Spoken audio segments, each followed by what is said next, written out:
Final chapter: Externalities, Public Goods, and the Environment.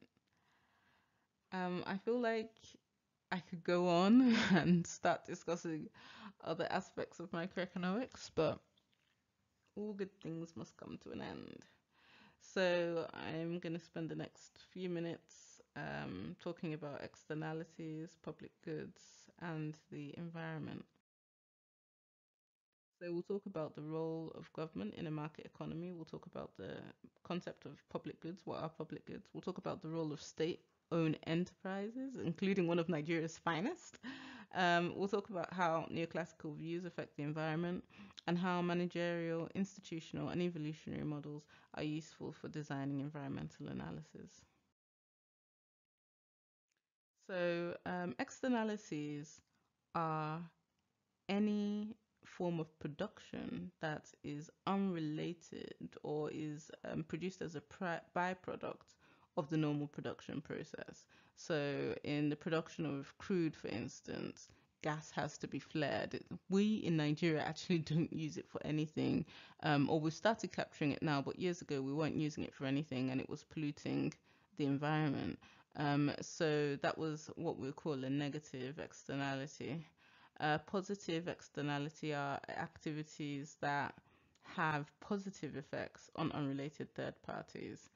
Um, and that might be the fact that when a university, for instance, is built somewhere, it makes people generally in that area. So, university towns tend to be richer, they tend to have higher GDP, they tend to have more skills because people tend to stay in their university town. So yeah, you built a school or you built a educational institution and it's a business. It's solely for getting students in, getting them to pay their school fees and, graduating them. But you've had a really positive effect on the overall environment of the place that the school was built just because of those students. So that's a really positive externality. A negative externality is defined as economic activities that have negative outcomes on unrelated third parties.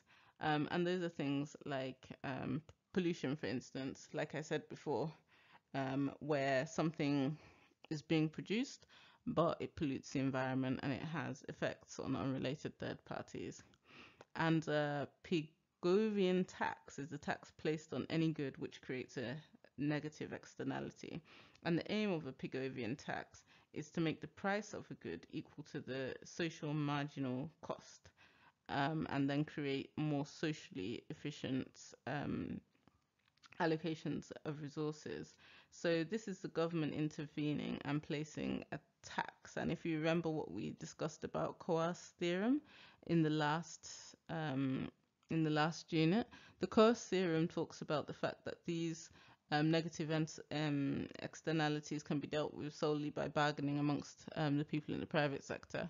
But the Pigovian tax is actually a government intervention where, or usually a government intervention where a tax is placed on any good that creates a negative externality, and that reduces the social cost.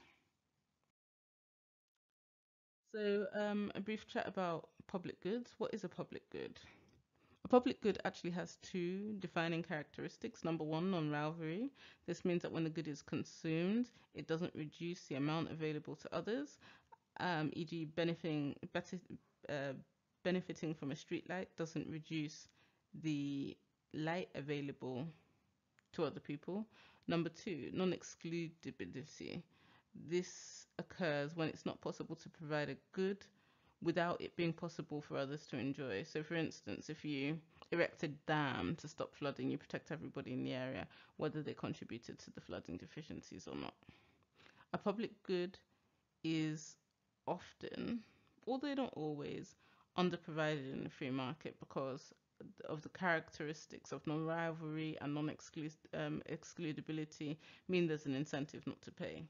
And in a free market, firms may not provide the good as they would have difficulty charging people for their use. And that leads to the free rider problem.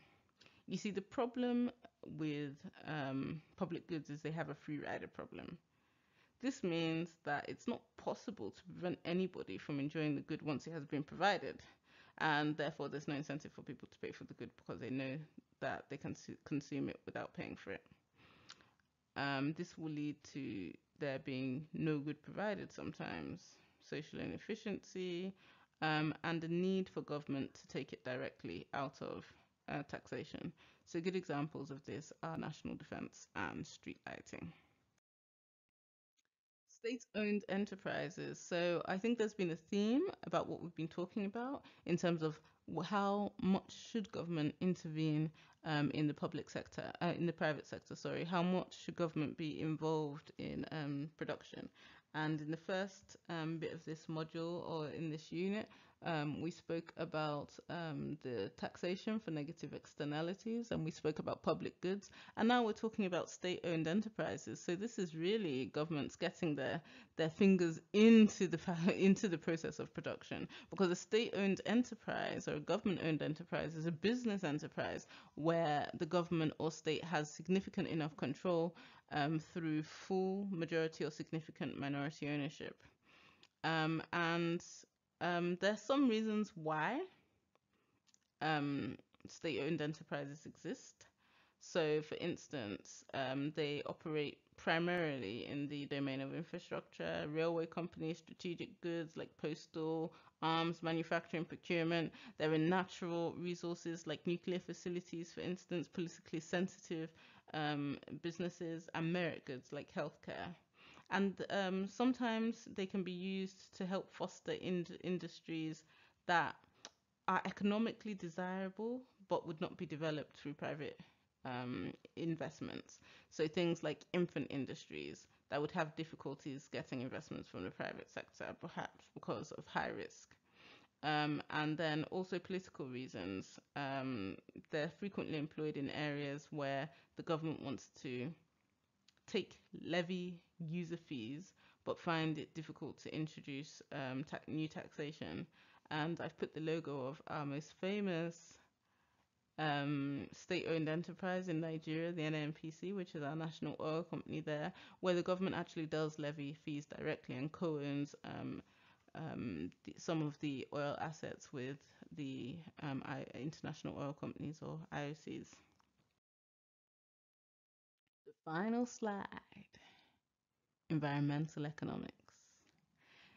Neoclassical perspectives don't always take the environment into full perspective because it assumes that all firms behave the same way, decisions are only based on demand and supply, and that people are rational, and rational people will find the best way to increase efficiency and cut costs. But there are institutional, managerial, and evolutionary approaches to economics theory that might spread some new light on the environmental issues, such as carbon emissions, for instance. And that's the end. We've been on a long journey, speaking about labor, speaking about oligopolies, speaking about monopolies, speaking about different aspects of microeconomic theory. We've looked at all different kinds of graphs. And I really hope that this has been an interesting journey for you. It's definitely been an interesting one for me. Microeconomics is fascinating. Trying to explain why people do what they do, trying to explain why customers make certain decisions, trying to explain why firms make certain decisions, trying to understand why governments make certain decisions, trying to make all about the individual and individual decisions and decisions of individual companies. So it's fascinating to me, and I hope it has been to you. Thank you very much for listening, and take care. Bye bye.